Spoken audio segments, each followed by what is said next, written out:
বৈষম্যবিরোধী ছাত্র আন্দোলনের মার্চ ফর ইউনিটির গাড়িবহরে হামলা হয়েছে। এরপরই শিক্ষার্থীরা সড়ক অবরোধ করে। এতে ঢাকা খুলনা মহাসড়কে তীব্র যানজটের সৃষ্টি হয়। ৩১ ডিসেম্বর সকালে বাগেরহাটের মোল্লাহাট মাদ্রাসাঘাট এলাকায় চাঞ্চল্যকর এ ঘটনা ঘটে।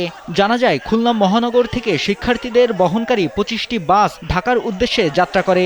বাগেরহাটের মোল্লাহাট মাদ্রাসাঘাট এলাকায় পৌঁছালে স্থানীয় দুর্বৃত্তরা গাড়ি লক্ষ্য করে ইট পাটকেল নিক্ষেপ করে। এ সময় গাড়ি থামিয়ে কয়েকজনকে মারধর করে।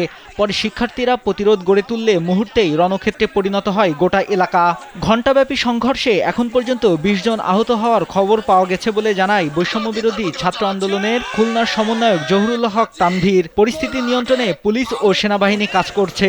Double million offer Walton fridge কিনে পেতে পারেন ২০ লক্ষ টাকা, রয়েছে কোটি কোটি টাকার নিশ্চিত উপহার। বৈষম্যবিরোধী ছাত্র আন্দোলনের সমন্বয়করা জানান, পরিকল্পিতভাবে এই হামলা করা হয়েছে। ফ্যাসিবাদী সরকারের দোসররা এই আক্রমণ করেছে, তবে কোনো বাধা তাদের লক্ষ্য থেকে সরাতে পারবে না।